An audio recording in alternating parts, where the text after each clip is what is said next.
pleased, on behalf of our research center, the UMR, to welcome a colleague and friend, Professor David Bilchitz from the University of Johannesburg. He will actually tackle the problem of what are the obligations of corporations in relations with fundamental rights, or to fundamental rights. And just before we start, I just would like to give a little bit of background of David. David is a professor of law, but he's studying in Johannesburg at the University of Wits, as you say, Witwatersrand, where he got an LLB, and then he got an MPhil and a PhD at the University of Cambridge. He has been doing his PhD in the UK, and then he went back to South Africa. He was also a clerk to somebody I've known quite well, who was Pius Langer. Pius Langer was a deputy chief and then chief justice of the Constitutional Court of South Africa. And David focused his work on socio-economic rights. In fact, I've known David through his work through poverty and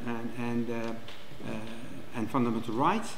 And I think he's the person to speak with when one wants to understand the issue, the position of socio-economic rights. And when we spoke last year, when I was visiting the University of Johannesburg of a possible visit and conference with him, he said that what is important is to understand not only fundamental rights or human rights, but also the relationship that can exist between the protection of fundamental rights within the framework of a state, let's say the constitutional protection of fundamental rights, and the international framework of protection of fundamental rights. Quite often, it must be said, there is a kind of division between public lawyers, the international lawyers on one hand, and the constitutional lawyer or municipal law, or domestic law public lawyers. Here, David has succeeded to join and to merge the interests of international law and domestic law in terms of protection of fundamental rights.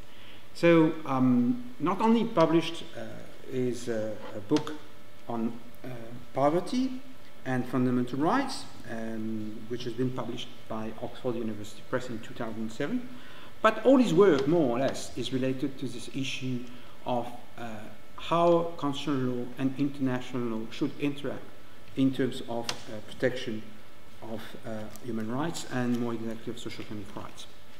So today we are pleased to have this expert on this area. I must also add that he is not only working quite extensively on the issue of the relationship of obligation of cooperation in relation to fundamental rights, not only for this conference today, but he's also working on a treaty on business and human rights. Basically, he's a co-editor of a recently released book titled Building a Treaty on Business and Human Rights, Context and Contour, which is published in Cambridge University Press in October 2017. And I think that we will take benefit from his presentation and engage afterwards into discussion with him.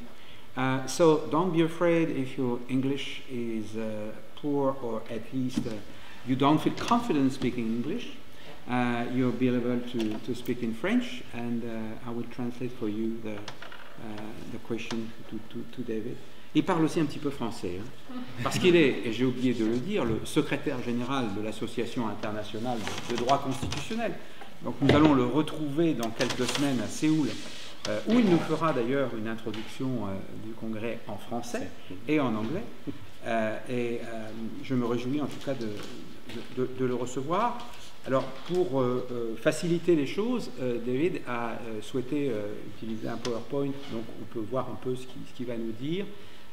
Et donc pour ceux qui ne sont pas trop confortables avec l'anglais, eh bien on a au moins ce support mais c'est quelqu'un qui parle un anglais sud-africain que tout le monde comprend. J'espère. Et donc, je lui ai demandé de parler assez lentement. David? Merci beaucoup. Un bon après-midi. Je voudrais remercier Professeur Philippe pour l'invitation à la Ex. Je suis très heureux d'être ici. Je suis désolé que je ne peux pas parler en français, mais j'espère que vous pouvez poser des questions en français et je réponds en anglais. So I'm going to switch now to English, and as Professor Philippe very nicely outlined, the topic today concerns the obligations of corporations in relation to fundamental rights. If I get carried away and I'm too fast, just someone can do that, okay? If I'm going to try and speak relatively slowly. I also am writing a book on the subject at the moment, so this is it's work that I'm busy working on. And so, if we can move to the next slide, I'm going to start off with a concrete case of what I experienced recently. I was 2 months in Israel, and I went to a venue in this region known as the Tulkarem Industrial Park in Area C of the occupied Palestinian territories. The Keshet Prima Agricultural Company operates from there, producing fertilizer and additives for animal feed. This company is owned by a Mr. Gashuri and his son. The company has been charged with failing to take into account the health and safety of its workers. It releases a chemical called polyaromatic dioxins, which are inhaled by Palestinian residents of Tulkarem, and it also uses dicalcium phosphate in fertilizer production. A report released by Lancet in 2013 found that residents of Tulkarem have among the highest rates of cancer, asthma, and eye and respiratory health anomalies compared with residents in other districts. It has amongst the highest rates of lung cancer in the West Bank. It is also along the edge, there's a derelict homes on the edge of the district, and there is scorched vegetation.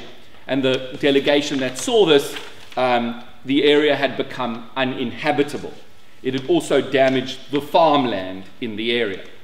Now, the factory was actually originally in Israel, and the residents in Israel took legal action, and the company then located into the occupied Palestinian territories.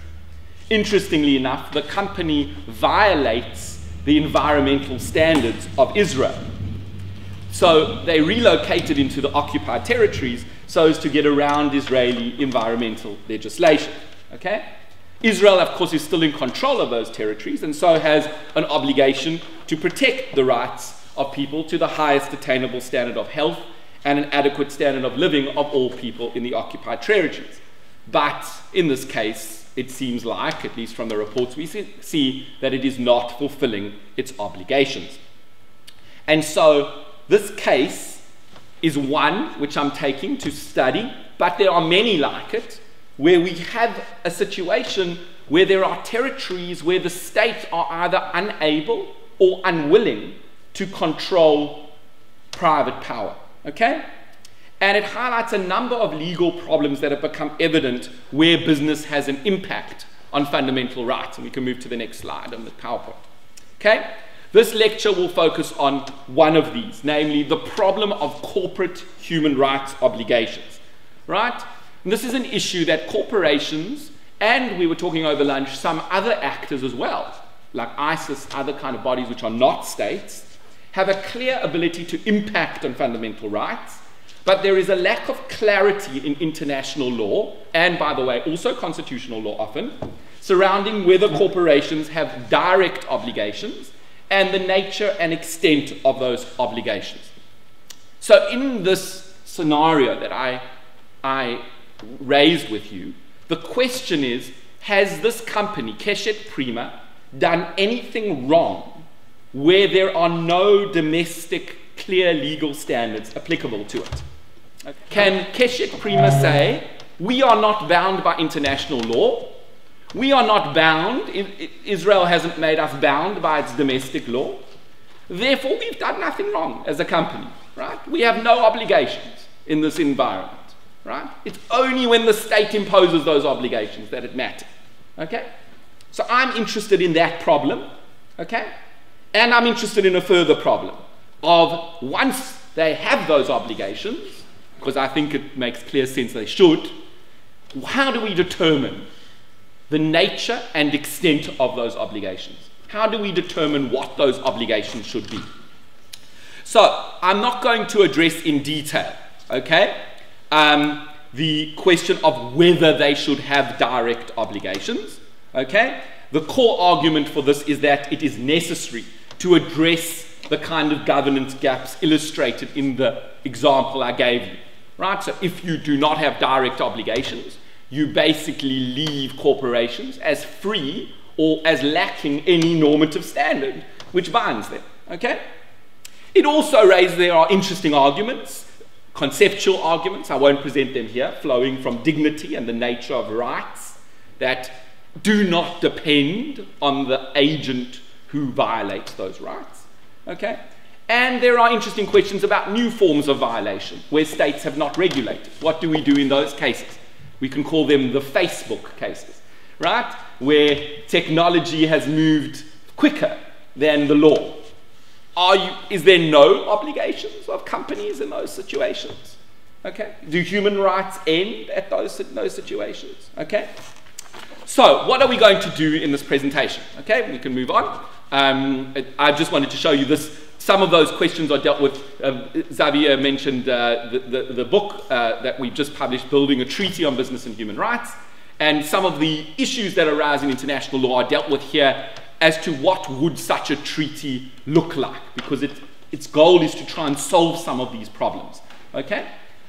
You have also an important role, by the way, I should mention, in France. I just want to say as a little excursion.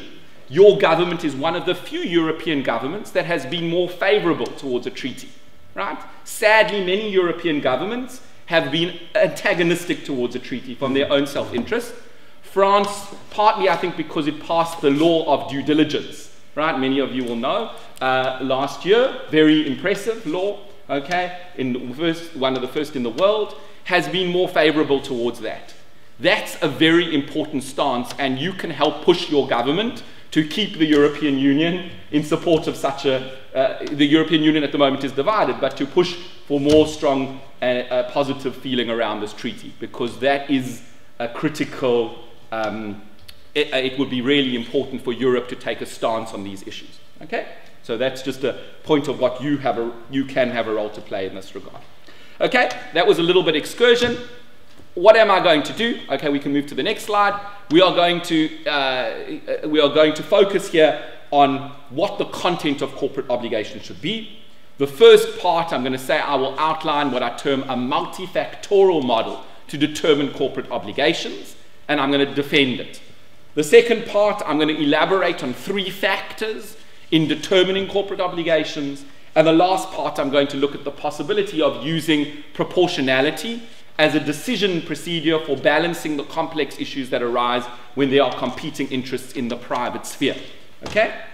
Ultimately, I'm going to seek to provide an understanding of a core decision-making procedure by which corporate obligations can be determined. Okay? So let's go to the multifactorial model. Okay? And also, importantly, what has been mentioned, okay, we can move on, is the argument in the Gashuri example has raised the problem of international law, yet the question of determining the direct obligations of corporations is relatively new to international law, okay? It has been dealt with to some degree in constitutional systems, okay? And so, as Professor Philippe mentioned, I'm going to utilize the experience of constitutional law to help us provide a model for determining the content of the obligations of corporations at international law. In this presentation, I'm going to largely draw from the South African jurisdiction, which has the possibility of direct obligations enshrined in the Constitution itself. And the relevant section reads, a provision of the Bill of Rights binds a natural or a juristic person if and to the extent that it is applicable, taking into account the nature of the right and the nature of any duty imposed by the right. Okay? So that's the constitutional provision. and I'm going to tell you a little bit about what the courts have done with the constitutional provision. So we're going to go into this interesting case, okay, called Khumalo versus Holomisa. It dealt with a well-known politician who was accused by a newspaper group of being part of a gang of robbers or thieves and was under police investigation, right? It's kind of colourful case. The politician was not amused and he sued the newspaper for defamation, okay, for loss of reputation. The question in the court really was whether the private law was constitutional. The private law placed the onus on the newspaper only to publish allegations that were true and in the public interest. So the newspaper had to prove it was true. Okay? This rule of private law, it was argued, was incompatible with the free speech of the media. And so the court said that the case raised the question of whether the right to free speech applied in relation to disputes between private parties, between the politician and the newspaper. Was it directly, horizontally applicable? And so in Khumalo, the court lays out three factors, essentially. It's a range of a process for thinking through how we deal with such an application. The first part deals with what we might call beneficiary-related factors. Beneficiary-related factors relate to the person who is claiming the right. Okay? And the court spoke about the intensity of the right and the impact that it can have on beneficiaries. Now that seems obvious. If you're violating someone's free speech, you need to think about the person, their free speech, and the impact on the individual, okay? And what the effect on them is, okay? The second component that the court laid out, and by the way, this is my interpretation of the case. The court is much less clear about a structure, but I've drawn this interpretation from what I've seen through a range of different cases in South Africa and other places. The second set of factors is what the court calls agent-relative factors, right? These are factors relating to the particular agent that violates the right. And in that regard, the questions arise around their capacity to harm the right in question, right? What is the power of the media to harm free speech? And also the court speaks a lot about the nature of the function of the entity in society. The media has an important role in democracy. And so it highlights a number of dimensions that are of relevance, okay? And so the media, of course, has huge power to affect your reputation, but it also has an important role in society. We need to consider that. And the last step is we need to balance the different interests, the beneficiaries' interests and the agent's interests, right? And the court recognizes in this case a duty on the media not to have to prove the truth of statements they publish, but to have a reasonable justification for believing in the truth thereof. Okay? What's called a reasonable publication defense. Because it seems unfair to require the person whose reputation is harmed to prove that the statements are false, but it might be too high a standard to prove true. The media therefore has to prove it was a reasonable act to actually publish these statements. Okay? So there was an attempt to balance the interests. You might see it as a form of necessity dimension to the proportionality inquiry.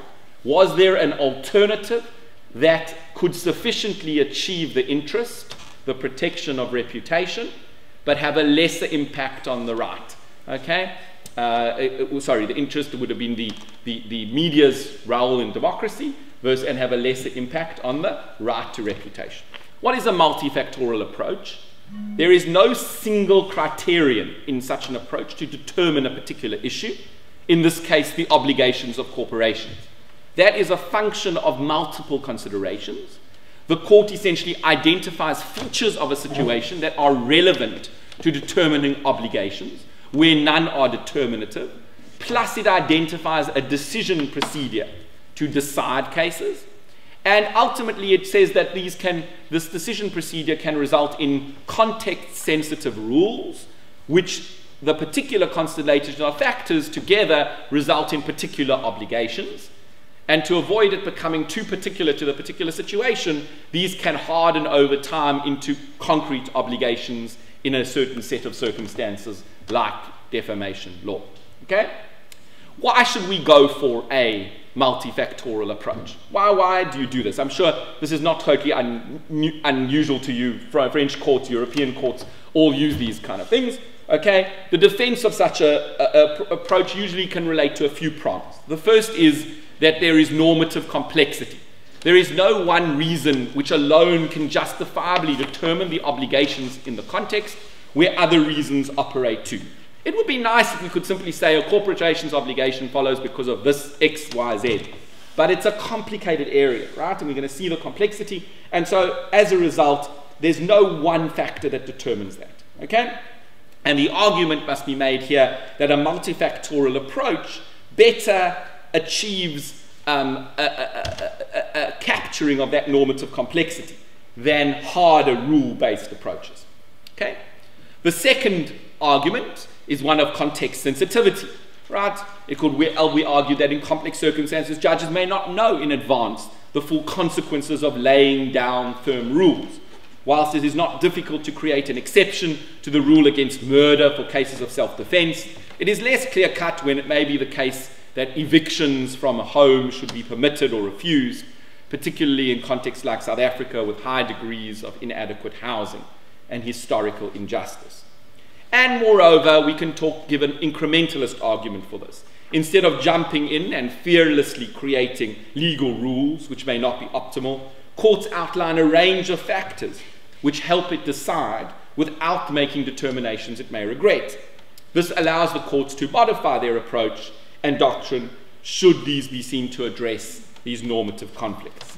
And so a certain flexibility is thus retained for courts to depart from prior holdings in circumstances that warrant it. What are the problems with this approach? Okay, of course it has a high degree of vagueness attached to it. There is flexibility, but flexibility comes through often unclarity and sometimes obfuscation. The court in South Africa often lays down factors without specifying how they determine obligations. And that itself can also lead to the challenge that courts will then do whatever they wish to do. They are not restrained. Okay? That could be said to be against the rule of law, lack predictability, which is important in the commercial sphere, and it could also be argued to be bad for fundamental rights, because fundamental rights are supposed to lay down entitlements that people can expect to be realized. And if courts can justify them on the basis of a range of factors, the normative strength of rights is reduced. Okay? So how do we deal with these critiques and these arguments in favor? In my way, in the way forward, these critiques do not destroy the multifactorial approach. What we need to do here is we need to ameliorate some of the problems. And first, there is a need to consider each factor that is identified in more detail, something courts often don't do. What is the normative relevance of the factors, and in what way do they determine obligations? Through that process, we can attain a series of presumptions that can be attained as to when a factor is present, what its effect will be. And secondly, we need to lay out a decision procedure for understanding how overall decisions are made through taking into account all relevant factors. If we can break down the factors and have an understanding of how they are brought together, it is possible to improve clarity and predictability, to restrict discretion, and to retain the normative strength that lies in rights. So I want to actually put into practice what I said, and to now elaborate on some of the criteria, right? And so I have chosen to go into, because we could spend the whole afternoon doing the number of the criteria, that to focus on some of the relevant agent relative ones, okay? The factors on the beneficiary side of determining obligations are focused on the interests underlying the right and the impact on those interests. And the first step in any rights, anyone friendly to fundamental rights, must understand what is protected by these rights from the point of view of the beneficiaries. Not everything people have an interest in will be protected, but some things will. And in this inquiry, we need to consider the particular ways corporations can affect these interests. Corporations might be able to affect your interests, let's say, in employment context. There might be a psychological dimension and other kinds of components which are different to an individual, right? So we need to think about those relational dimensions in capturing impact, okay? But as I said, I'm going to focus on the agent relative ones, and the ones I'm going to focus on are capacity, function, and autonomy. So let's go to capacity first. And I'll give you an argument in one of the literature. Justine Nolan says the following. The influence of transnational corporations on the economic and political life of most countries and on economic and political relations in general has increased greatly in recent decades. Today, the economic capacities of transnational corporations go far beyond the economic capacities of the countries in which they operate, and their political muscle is often far greater than the ability of states to regulate them effectively. This power should be accompanied by responsibility. Okay? So that's the essential argument. They have power, they have capacity, they must have obligations. Okay? Now, you're immediately going to ask, well, how much obligation? Well, how far does your responsibility to extend, right? Because the argument is X has a right, Y has the capacity to affect the right, therefore Y has the capacity to exercise that capacity, right?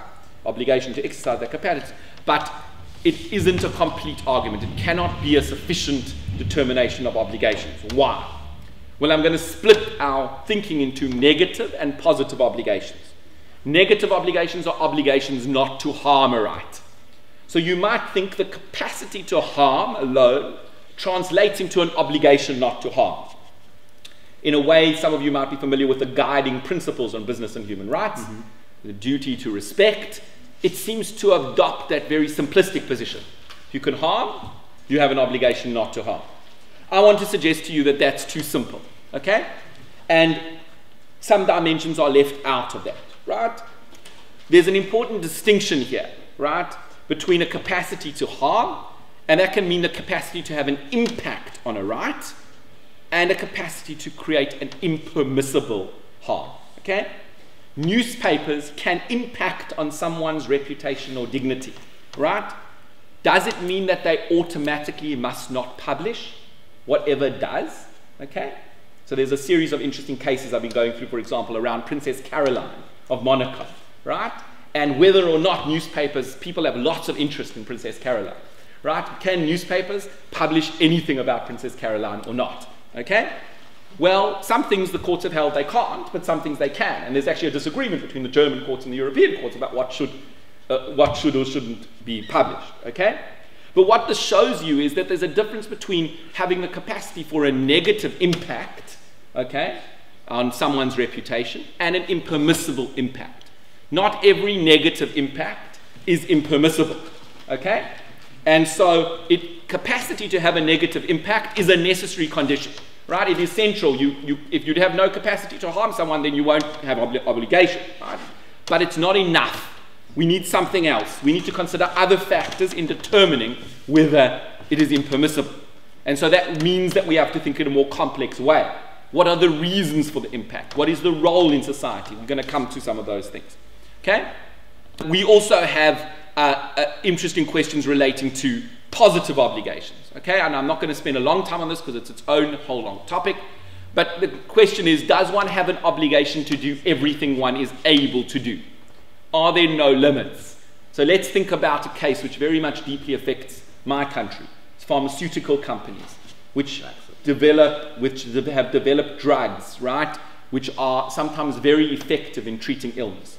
And this famously arose with HIV/AIDS, right? And where you had these companies which charged a huge amount for drugs which save people's lives, right?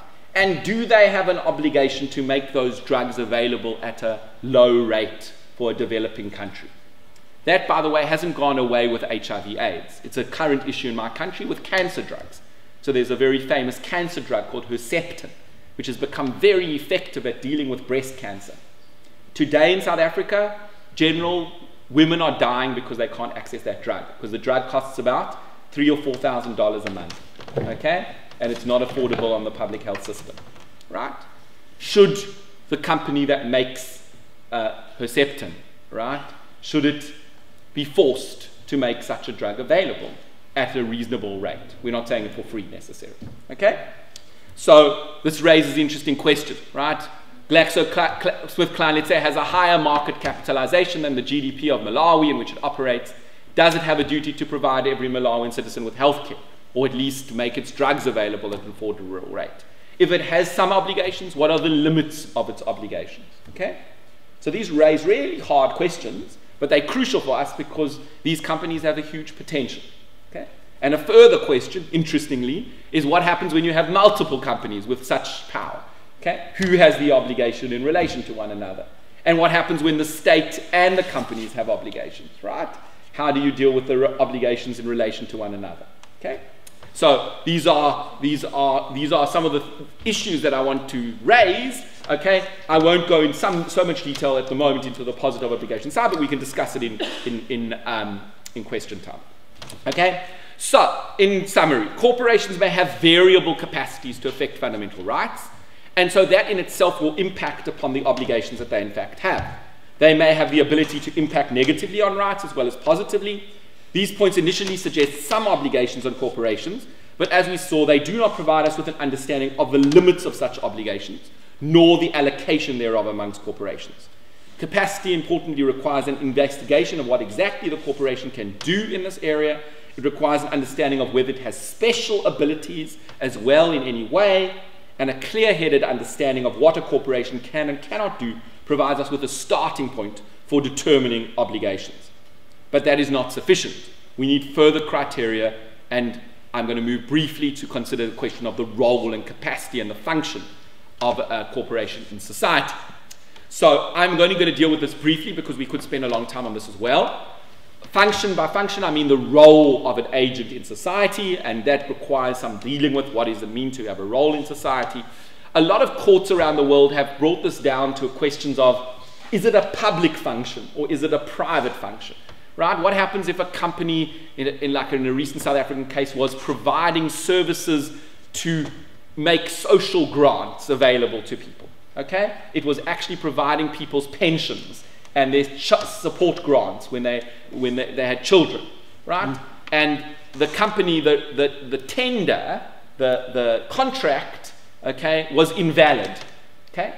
So the contract between the government and the company was invalid, but it was providing a service that the court said was essentially a public service in terms of fundamental rights, okay? The court said that the company had become like a part of the state, and therefore it had obligations which were public obligations and not simply private obligations.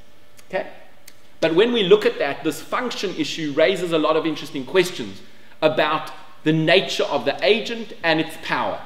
So one important question is, does it have a monopoly on power? So can it take advantage of its position in the market? Is there an asymmetry between it and other parties? Again, there's a capacity question, a capacity to affect third parties. What is its relationships with others? And what is the source and design of the entity itself? Okay, was the entity designed in a certain way? Does it affect areas that impact on fundamental rights? Would a corporation that works in the area of pharmaceuticals have more obligations than a corporation that sells jewelry or watches? Right? Interesting questions, okay? And the function in society raises these important questions. Okay? Lastly, I'm going to talk about what often a countervailing issue is the issue of autonomy. Okay? And the way I think of autonomy is made up of two parts here. I think of autonomy as meaning integrity. That means that everyone is a worthwhile individual and must not be treated simply as a means to someone else's end, right? The Kantian principle. And also freedom, that it involves being able to choose and determine one's life according to one's own choices or rational agency. So obligations must take account of the fact that individuals have autonomy, right? And autonomy is not absolute, of course, as well, by virtue of living in society. So if we had obligations to spend all our day working for other people, we would have no time for our own lives, right? But at the same time, because we live in society, we have some obligations towards others as well. Now, there's also a continuum of autonomy, right?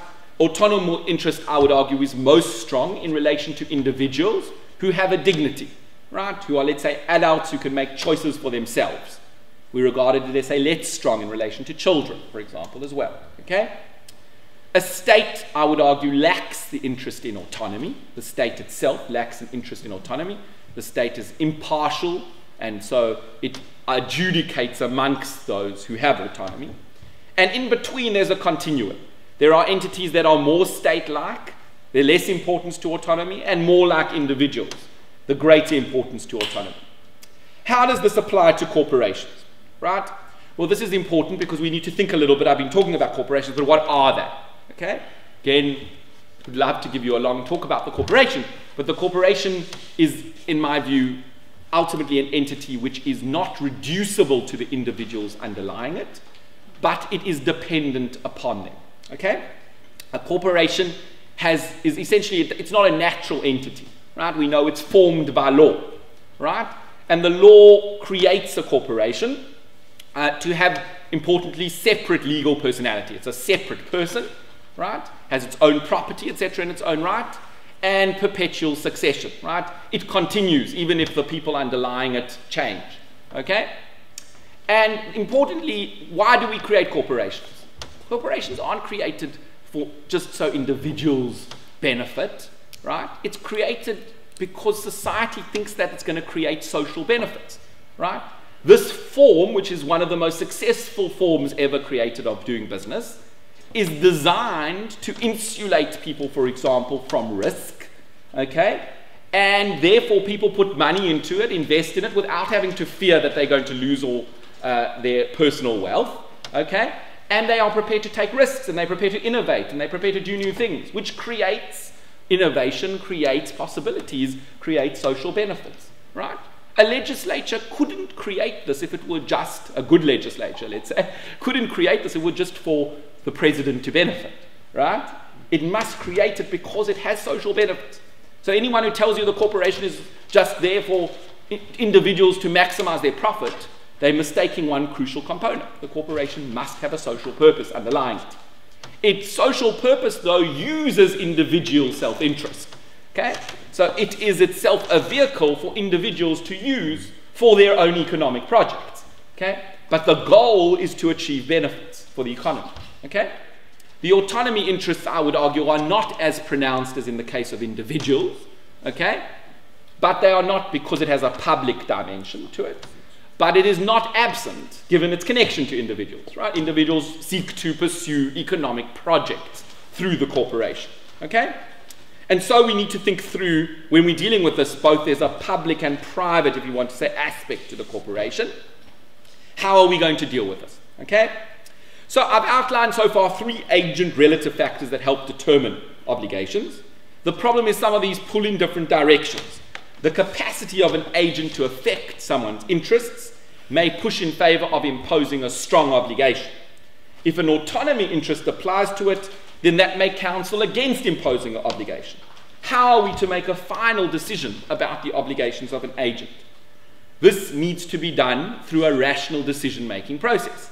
And the last section of this considers how to make decisions in the context of a multifactorial approach and whether proportionality can provide guidance.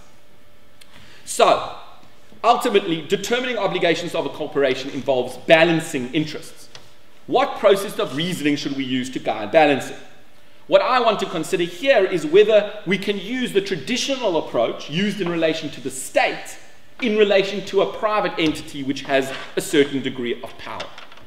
Now, I'm going to assume many of you have some familiarity with proportionality because it is so well known in the European context. Okay, we have essentially 2 stages. The first stage dealing with rights and understanding whether or not the rights are infringed, and then a second stage whether they can be justified, and you have to identify a purpose. And if you have a legitimate purpose, you then need to consider the 3 tests, which I'll go through in relation to the corporation: suitability, necessity, and balancing. Okay, in Robert Alexi's way of covering, right? So, how does this apply to corporations? Okay, so we can skip the next slide and go on to the following one. Okay, great, that's all right. Corporations, let's say, I want to do this through an example. Let's imagine the corporation passes a policy that no individual employee may communicate anything outside the company without the approval of a director about an opinion on politics. Okay, I use the example in the PowerPoint about a tweet. Okay, because that's current about using Twitter. Okay, but let's imagine that they pass such a policy. Is it a violation of free speech? Right? Is it a violation of one's free speech? Well, let's think about it in terms of the 2 stages. Firstly, we consider the interests and the potential impact on the interests of an individual. Right? Seems that there's a serious, you go back a slide, it's a serious it seriously affects your ability to communicate your political opinions or your views, right? If I work for a company, I cannot say anything without permission, right? Imagine if the state did something like that, right? We would see that as sort of totalitarian in nature. So there seems prima facie to be an infringement of my right to free speech. How do we then deal with that? Second stage, a legitimate purpose. Is there a legitimate purpose, okay, for doing so? This may depend on the agent, but we can imagine a corporation giving quite a reasonable argument.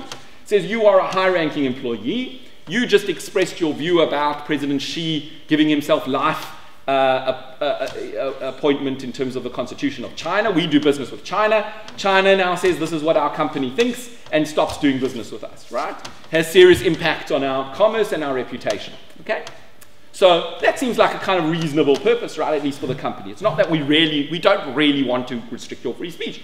We just need to do it in order to be able to do business, okay? So it's protecting our business interests, our reputation, etc. So this seems to be an acceptable purpose at least. We then need to test three other things. Is there a rational relationship between the purpose, the means adopted and the purpose, right? So we might well say, well, this is a very onerous policy. And actually, for the company to achieve its business interests, a policy like this might mean that good, very talented people like yourselves in the audience won't want to go work for such a company, right?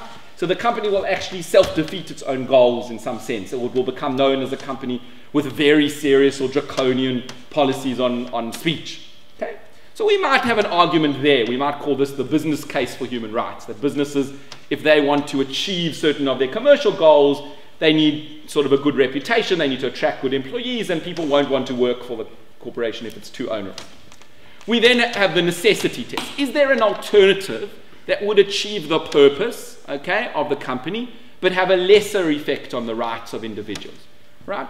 So we might well say, well, there seems to be kind of obvious things that if you are speaking at a business event or you are writing on the Twitter account of the company, you're not entitled to say your personal opinions. It is a restriction of your speech, but when you're representing the company, you're not allowed to do that. But when you're not representing the company should have a policy that says employees are entitled to their speech and their political opinions outside the company, and the company takes no responsibility for those opinions.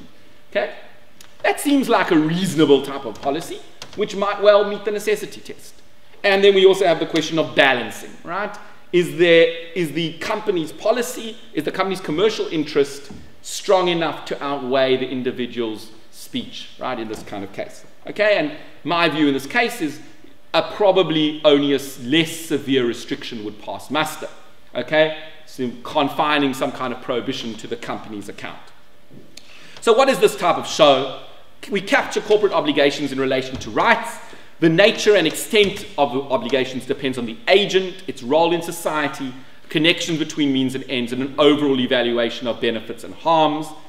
The proportionality thing allows us to provide a framework which takes account of beneficiary-orientated factors and agent-relative ones without conflating them. Sometimes we see that in the reasoning of courts. It allows for the determination of obligations incrementally without having to achieve a once-and-for-all specification thereof. And it would allow for expert committees and domestic courts to help develop our understanding of corporate obligations in this regard over time, which is also still developing. And it suggests an analytical framework for attempting balancing. So let's go in conclusion to return to Keshet Prima, right? Israel, as we saw, was part of the problem as a state, okay? And so there's no capacity to hold Geshuri to account in that area. Geshuri, the company, shows a total disregard for people's environment, life, and livelihoods. Surely we think this should have legal consequences. What there are its obligations? Well, Geshuri could be held to account for certain human right impacts. Which impact? The first stage. First, we need to consider the prima facie harms that have been caused to people's interests, health, environment, and the rights which protect that. The capacity of Geshuri is an agrochemical company which has the ability to affect people's basic interests. Function, Geshuri is a corporation and so includes as part of its role ensuring social benefits. And also importantly, this takes contextual factors like it is an Israeli company operating in an occupation zone and so holds disproportionate power in relation to those around it.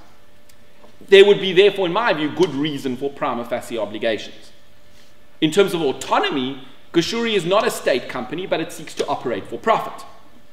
Can this be enough of a justification that stands up to the proportionality test? Okay, so we provide a method of firstly considering the impact on beneficiaries, and then are there any good reasons to attenuate that? Well, as I've said, the purpose of Gashuri is to aim to profit. Is there a rational relationship between means and ends? Let's assume it is part of operating the plant to pollute. At the same time, its operations harm its relationship with the community, which may affect its long-term capacity to operate. Okay? So we see that in many parts of the world, that corporations pollute. The community says, absolutely, we're not going to have this corporation anymore, and then the corporation cannot operate anymore. Okay? So it's self-defeating its own purpose. Okay? Necessity, we could ask, is there cleaner methods possible of operating? Is it taking every precaution necessary to stop the pollution? And proportionality, the balancing stage, we would have to think about the harms to the individuals, which are severe. So that would weigh very strongly. The autonomy interest is not so strong here. It's simply commercial. The situation of high-level asymmetrical power, the large vulnerability of individuals in Tulkarem, given they don't have their own sovereignty, and affecting a public good like the air and the ground. I would argue that one could not justify Gashuri continuing to operate without ensuring the safety of the plant to its workers and those who live around it. So in conclusion, non-state power has grown and it is increasing. We have always regulated private power, right? That's part of the role of the state. But there are good reasons to think about how fundamental rights would apply directly to those bodies. I have suggested a multifactorial model which takes account of agent, relative, and beneficiary-orientated factors, and finally results in a balancing inquiry. This can be used by courts, but also, I would argue, internally in businesses to determine their own obligations. So there's an interesting dimension to this as to what reforms does this require of corporate law. Another interesting area for France, right, because it's been willing to think about these things, right? Should we impose duties on directors to take into account the human rights impact of their decisions? From my view, that will be an extremely good legal reform to consider. Providing such an understanding seems to be important in ending impunity for business that still occurs in many contexts, and to correct for an imbalance in the global legal system that has essentially prioritized profits over people. And so this initiative, the goal of this thinking, is to create a more humane future for the 21st century. Thank you very much.